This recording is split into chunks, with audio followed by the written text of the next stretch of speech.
Hey, how's it going, guys? Blue Tempest here, and welcome to my very first tier list video on my channel. This is a style of video that I have been wanting to try out for a while on my channel, and for today's topic, it's gonna be English manga publishers, and I'm basically going to be ranking each of them into their respective tiers, and just kind of throw my opinion out there. Now, this isn't a topic that I haven't seen done before. I've seen a lot of other manga tubers do videos on this topic, but I just kind of wanted to share my opinion and my input on this.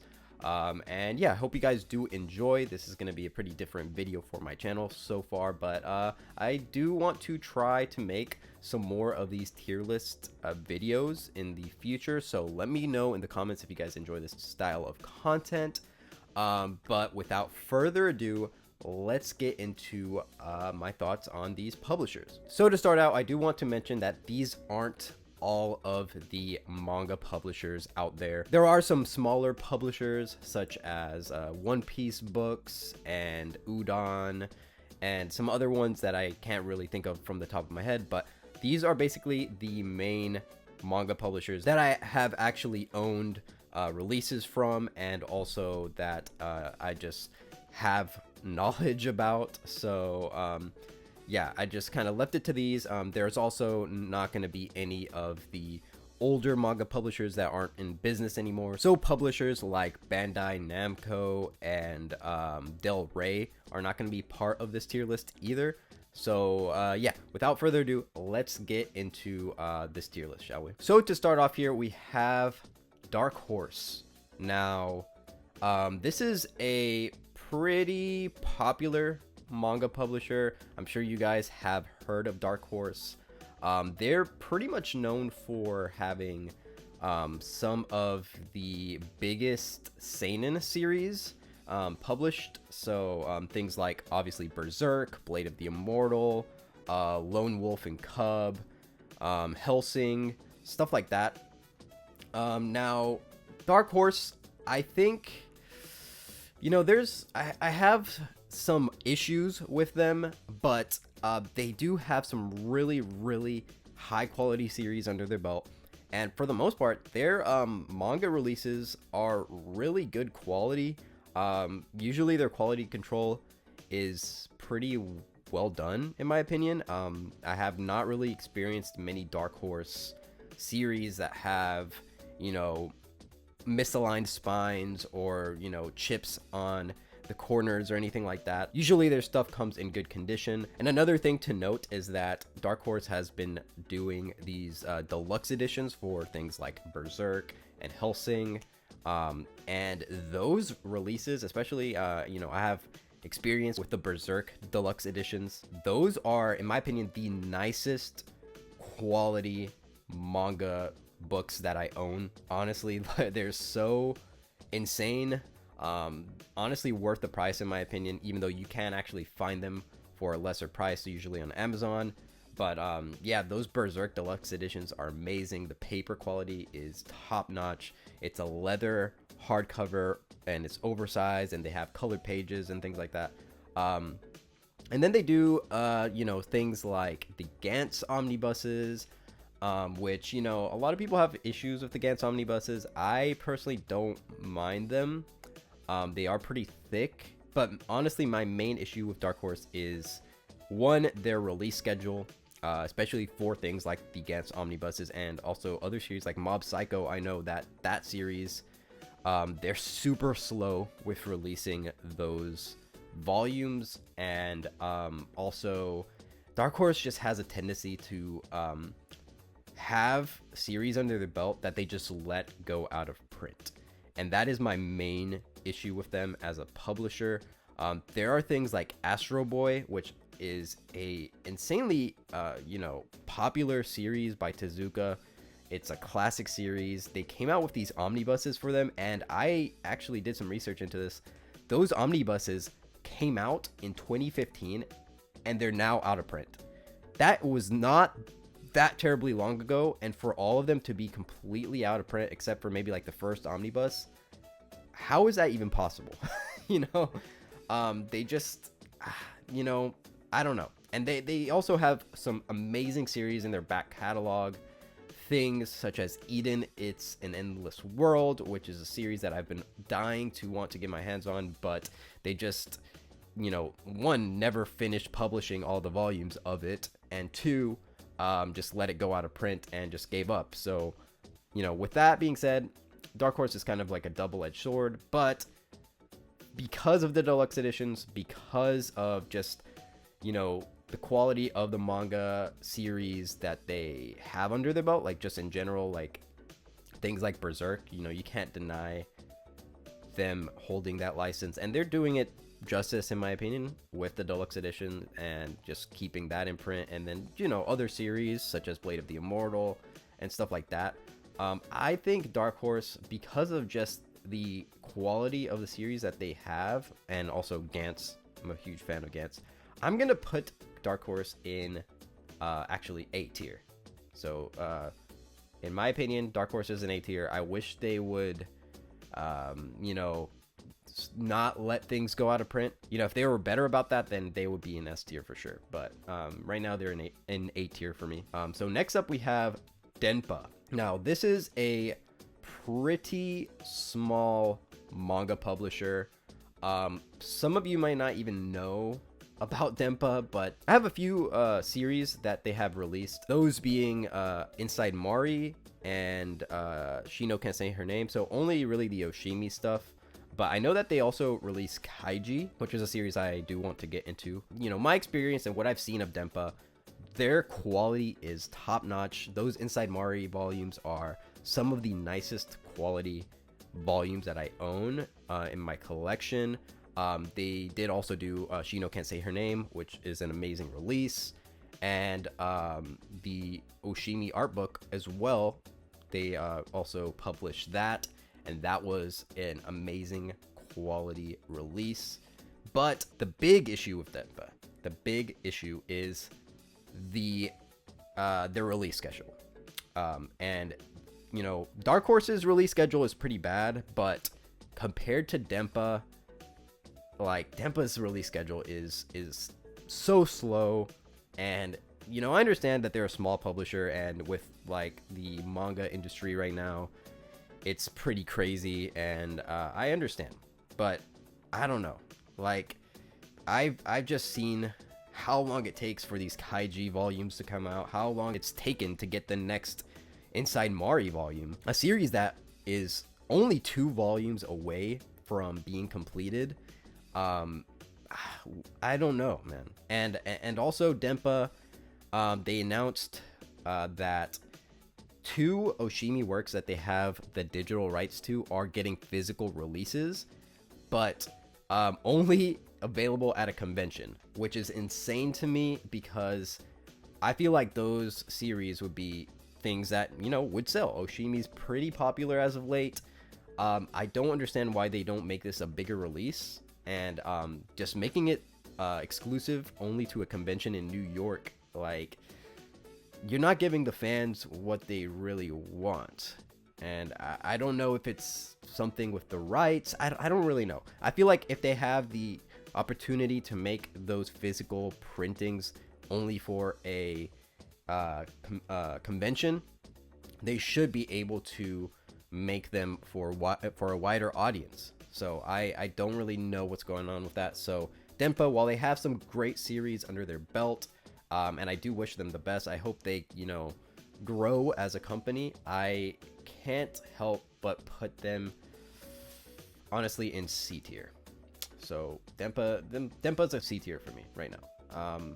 Also, you know, they're pretty small, so they don't have a lot of series under their belt either. So that's kind of also why they're in C tier. Like, even though I love Inside Mari and I've heard great things about Kaiji, I can't really think of any other series off the top of my head that they have the rights to. So that's also why they're in C tier for me. All right, so next up we have 7 Seas. Now this one's gonna be a little surprising for you guys, I feel like, because I actually really like 7 Seas a lot. I don't know if that's surprising or anything, but Seven Seas, in my opinion, when I think of the highest quality manga that I could think of, you know, Seven Seas really is, in my opinion, one of the manga publishers that has the best quality control. From my experience, I have never really encountered any like misaligned spines with Seven Seas. Not to mention all of their spines on most of all their series look amazing. And then I've not really encountered any like chipped corners or anything like that. And as of late, Seven Seas, you know, they are announcing a lot of series that they're going to be publishing on social media, on Instagram, Twitter. They do, like, I think every Wednesday or something, they announce new licenses, which is awesome. And I feel like they're a manga publisher that's not afraid to publish some just some things that I feel like other publishers wouldn't publish. Like, you know, some examples being, you know, Viz, while they publish most of the Shonen Jump series from Japan, they have under their belt. But then there are some less popular series that are actually like part of like Shonen Jump Plus in Japan. One example being Kiruru Kill Me. Now that series is actually released by Seven Seas over here in the West. And what I think the reason for that is because Viz probably didn't really care to, you know, get the rights for that series. They probably didn't think it was going to be popular enough to publish, but Seven Seas picked it up. So they're not afraid to publish some, you know, more obscure series, and they're not afraid to release some of the more I want to say very mature series out there. They do have an imprint for light novels, but they also have an imprint called Ghost Ship, which is for like very like fan service and ecchi type of series. So, you know, I'm glad that they have that as a separate, you know, kind of imprint, so you know what you're kind of getting into. But yeah, just some of the 7C series that I have in my collection. They're just very, very nice quality. Things like Blue Giant, which still haven't read, but the actual release of that is very nice. Die Dark, amazing quality on those volumes. Made in Abyss, that's actually a pretty popular series that they have under their belts, which is pretty cool. Classroom of the Elite, which is the light novel series, but that's also really popular, doing really well for them. And yeah, just some of the series that they've been publishing as of recent are really interesting, just really different stuff, and you know that it's always going to be great quality. All of their stuff also has colored pages, and you know, the page quality is always nice. The only thing with them is that their price point on all of their manga is pretty high, but in my opinion, I feel like they kind of make up for it, because when you think of like a Viz series, like a Shonen Jump series, it's $10, but you don't get any colored pages. You get the very minimum standard page quality, which is fine. It's good that there are those cheap releases, but 7C's, you know, when you get one of their volumes, it's going to be very nice quality. There's going to be colored pages. Typically the page quality is going to be nicer than your typical standard Tankobon volume. I do also want to mention another negative is that I do notice that some of the series that they have done in the past do tend to also go out of print. Now this is an issue with, I feel like, every single manga publisher. For me, just the sheer amount of series that they're always announcing and the things that they do have on shelves right now that you can buy, especially things like Made in Abyss, which, you know, you can walk into any Barnes & Noble or Books A Million, you're gonna find most of the volumes of Made in Abyss. So the things that are big, you know, the good series that are popular and that they know sell well, they do keep in print and in stock. Now there are some series that I wish were still in print. Spirit Circle, I've been reading that one lately, and that's an amazing series. Really loving that so far, and that one's kind of going out of print right now, so I wish, you know, they would keep stuff like that in print. But for the most part, 7C's, in my opinion, they are an S tier. They are an S tier publisher, in my opinion. I don't know. I just really like their output as of late. I like the series that they've been publishing. I like their social media presence. Yeah, they're an S tier for me. This is gonna be interesting to see what you guys think. Let me know in the comments what you guys think about, you know, 7Cs and your experience with them. But from what I, you know, my experience is that their stuff is just really nice quality, and yeah, I don't know. That's just how I feel. So next up, moving onward, let's talk about Square Enix manga. Now, this is a publisher that you know, Square Enix is kind of known for video games. That's how I know the name Square Enix. You know, they do stuff like Final Fantasy and Dragon Quest and things like that. So, you know, I'm very familiar with this company, but I think their manga imprint and them making manga and publishing it, I think that might be a pretty new thing here in the West. So they don't have a lot of series under their belt, but the ones that I do have are actually really nice quality. They have a little bit more series than Denpa in my opinion, but also they kind of suffer from some of the same problems that I have with Denpa, and that is the long wait between volumes, especially for something like My Dress Up Darling, which is a series that I really do enjoy. The release of those are really nice quality, but why is it taking so long for the next volume to come out? It's not coming out till like March of next year, and I don't even know when the last volume came out. So there's almost like a year in between volumes for that series, which I feel like is a series that's kind of relatively popular. It's not like super mainstream or anything, but it is getting an anime soon. I don't know why that series is taking so long. Another one that they're doing that I actually really love the releases for is the Soul Eater Perfect Editions, those hardcovers. Very nice quality, paper quality is amazing. I love the size of it. I love that it's hardcover.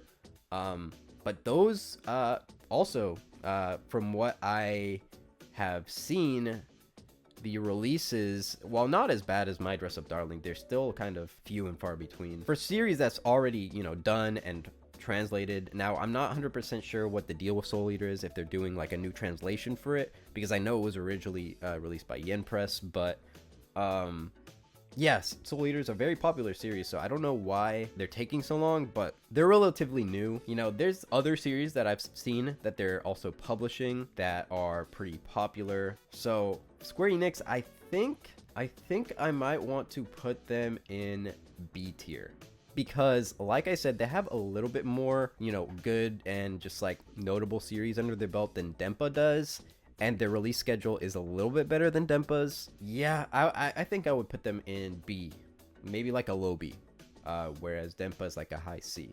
So moving on, we have Tokyopop. Now this one's a really interesting one. It's gonna be very interesting to rank. But Tokyopop is a publisher that, from my understanding, they kind of went out of business for a bit or something like that. I don't know the exact details, but they have released some of the most iconic series of all time. Things like GTO, Battle Royale. I'm sure there's some other ones that I can't really think of right now, but you know, Tokyopop is very iconic, especially for manga in the 2000s and in the early 2010s. But yeah, they did go out of business or something, and maybe I think they lost all the rights to most of the big popular series that they do publish, or at least did publish in the past. And I don't really understand what's going on with Tokyopop. They're still in business and they're releasing manga. None of the manga that they've been publishing recently nothing that I really care about or that I'm interested in. If you guys have some good recent Tokyopop series that I should, you know about, then let me know in the comments. But from what I understand, you know, I'm not really interested in a lot of the stuff that they've been doing lately, but I am really interested in a lot of their older series and a lot of the series that they've published in the past. But I don't know, do they still hold the rights to like Battle Royale and things? I don't really know what's going on with them, because, you know, those series are so popular, and if they do still hold the rights to them, they're kind of missing an opportunity, because I feel like GTO, Battle Royale, all those series, like if they were still in print, they would be doing numbers. So I don't know what's going on with them. From my understanding, they still do own some of the rights, or at least the English rights to the series Aria, which Right Stuff and Tokyopop kind of teamed up to kind of resurrect that series and release a new printing of it. But from what I understand, it's the last printing of that series. So I don't understand, you know, what's the deal with that. I also don't understand what's the deal with Future Diary, because there are newer printings of that you can actually buy on Right Stuff. But volume 6 is just completely out of print, when the whole rest of the series is still, you know, you can still buy it. And I'm pretty sure those are relatively new printings, and they never finished releasing that series either. There's only 2 volumes left that they had to publish. I don't know what's going on there, but for Tokyopop, you know, I think they're a C tier. I don't think they're a D tier, but I think the only thing keeping them from being a D tier is all of the classic series that they've done in the past. But because, you know, they have series like GTO, Battle Royale, like I mentioned, they're kind of a C tier for me, but I can't see them being any higher at all, especially because I'm not really interested in a lot of the new stuff that they've been doing lately. So there's that. All right, so moving onward, we have Vertical. This is a publisher that I am aware that they are owned by Kodansha now. I think they did used to operate independently, but then they got bought out by Kodansha, and I don't know what's the status on them, if they're just merging with Kodansha and it's just gonna be Kodansha, or if, you know, they're still sticking as Vertical. But, you know, for this tier list, I'm just gonna talk about my experience with Vertical, just, you know, outside of Kodansha. And for me, Vertical is a publisher that has some really great series, some very underrated underground stuff, not super underground, but, you know, things like by Shuzo Oshimi, Blood on the Tracks, Flowers of Evil. Like I said, not very underground. We all know Shuzo Oshimi, but they also you know, do stuff like Ajin and a lot of Osamu Tezuka series as well that they have done releases for. Now they're another one of those that lets things just go out of print, like you know, a lot of the Tezuka stuff that I mentioned. Blackjack is a series that they did in the past that's just completely going out of print. So I don't know what the status with Vertical is, but their quality control, I think, is on a similar level to 7 Seas. The quality of the manga that they publish and just like the series that they own reminds me a lot of 7 Seas in a way, but they don't have quite as much, in my opinion, as 7 Seas. Usually, you know, their releases are beautiful. The spines always look great. The covers that they do, the price point is pretty high, similar to 7 Seas as well. Sometimes it feels a little too high, especially for things like Ajin, because those volumes are very tiny and very thin, and they're like $13.99 or $12.99. I'm not 100% sure, but still very, very expensive. But their quality is very nice because of the series that they publish and the quality of the releases. I would say Vertical is an A tier for me. Next up here, we have Yen Press. Now, this is a publisher that I might have a controversial opinion about. And my opinion is that Yen Press, honestly, they're in the lower tiers of manga publishers, in my opinion, because they also do have that big issue of letting things go out of print. Another issue I have with them is just the time it takes for them to also just restock some of their series. And the series that they do publish, there's not a lot of them that I'm really that interested in collecting personally. I know they do have some of the biggest manga series under their belt, such as Fruits Basket and like Toilet Bound Hanako-kun and things like that. The only releases I have from Yen Press are the solo leveling releases, which are really nice quality, I will say. But because of this publisher, from my experience, they don't have the best quality control.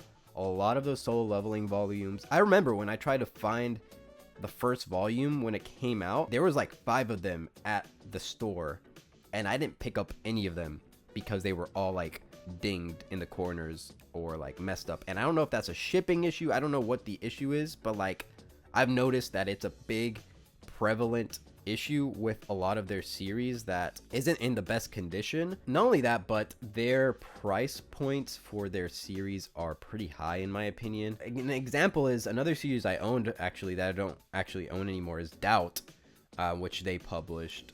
And those are omnibuses that are 2-in-1s, and they're $20, I believe.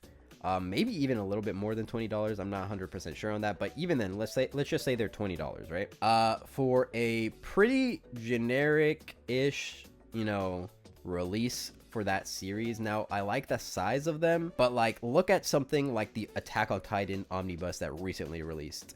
I would say the quality is similar to the Doubt release, right? But the Attack on Titan omnibus is the same price, has a nicer, you know, cover to it because that cover is like fully embossed, and it's just really nice looking, and it's a 3-in-1 instead of a 2-in-1, so you get more content out of it. So I don't know, is that just me? Am I just being really picky?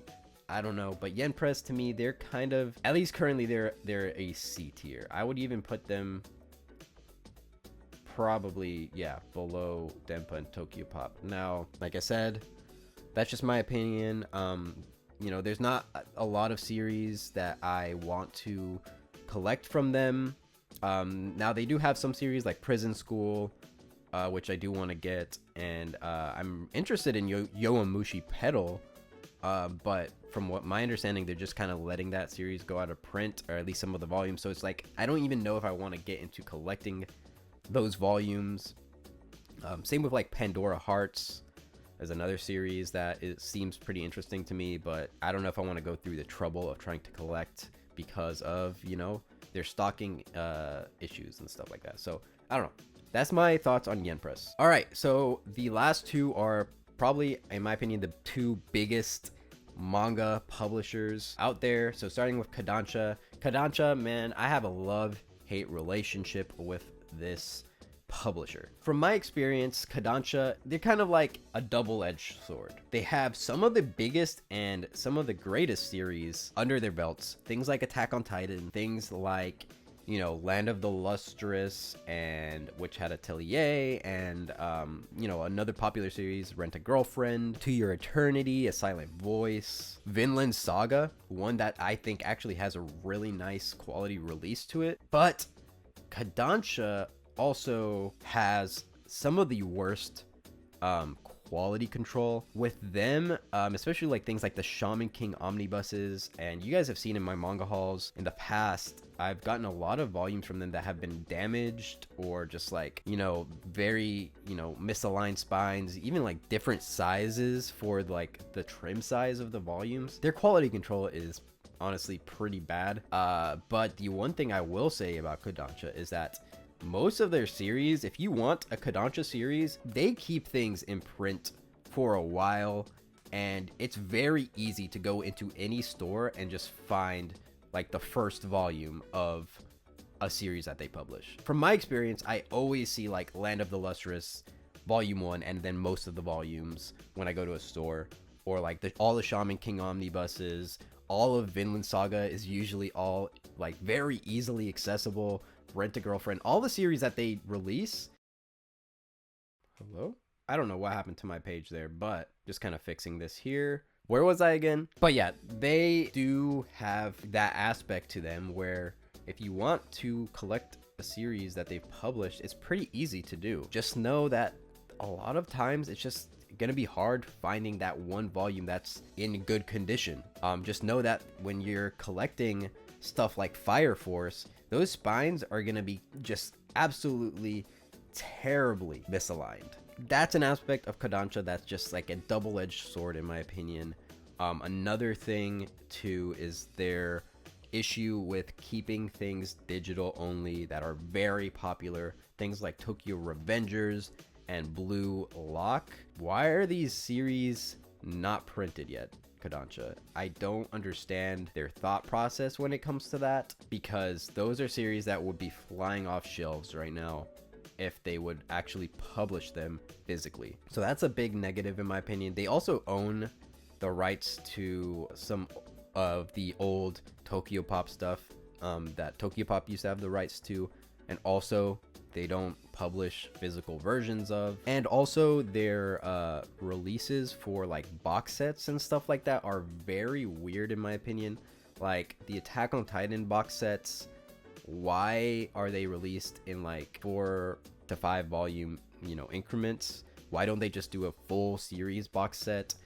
And it just baffles me because they know how to make a good quality box set. Things like the Akira box set looks amazing. They've released that. They've released, you know, just like that, like I said, the hardcovers for Vinland Saga. Why don't they do a hardcover for Attack on Titan? Like they had those really big and just, in my opinion, ugly looking colossal editions, and now they're making a omnibus, which looks better in my opinion, but why isn't it hardcover? It makes no sense to me.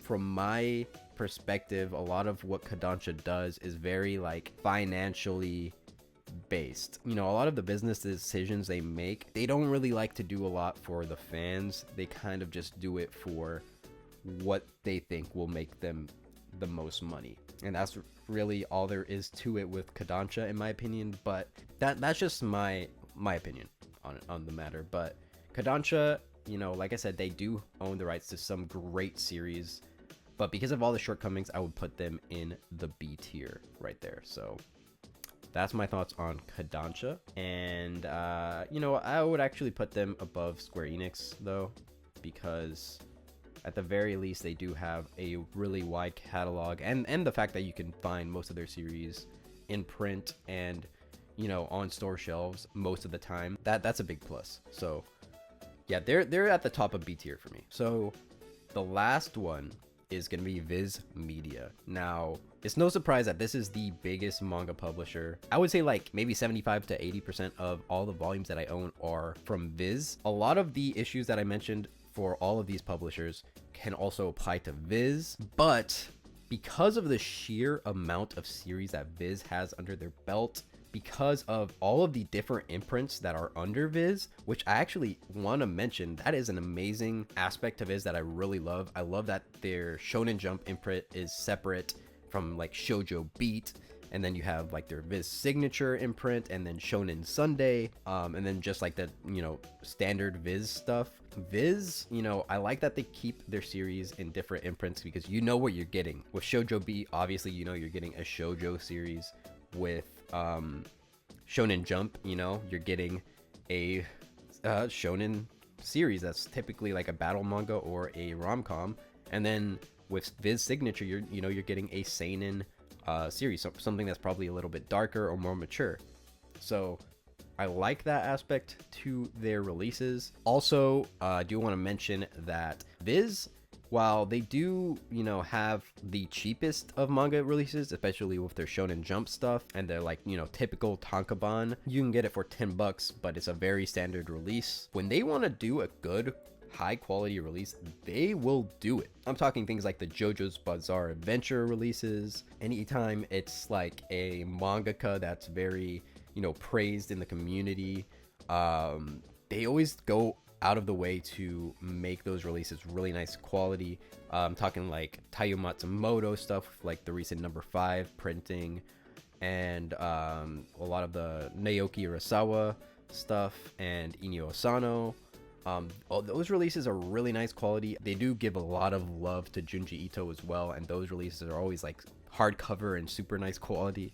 So you know, they have that aspect to them. Again, a thing that helps Viz is the sheer amount of series that they do publish. The shortcomings of Viz is, like I said, they do have things that they let go out of print. But it's kind of, it's not as often as you would think, especially for a lot of the popular stuff, you know. They do have a big out of stock issue right now. Especially with things like their big, like, you know, their box sets, which I do want to mention. Their box sets are always really great, really nice quality. very well done. I do like their box sets. I do have a couple of them, and I like how they do those. But yeah, they are always out of stock. But none of their stuff for the main popular things are typically out of print. They just take forever to restock. I've still been waiting for Spy Family Volume 3 that I ordered back in like February or March, and that's a series that's currently going right now, that's very popular right now. Why has it taken so long for that to restock? But I understand they have a huge massive library of series that they do publish, so it's pretty difficult. But you know, as long as you wait, they will restock most of the popular stuff. Another issue that I've seen is they do have iffy quality control. For the most part, it is better than Kodansha, but you can still find those misaligned spines. You can still find the dings on the corner. Usually when it's like one of their nicer releases, like the hardcovers or the Viz Sig volumes, they're usually in good condition. Most of the quality control stuff that I've seen is with their like standard tankobon releases for like Shonen Jump and stuff like that. And like I said, a lot of the issues that I've mentioned for other publishers, even like keeping things digital only, they do that a lot.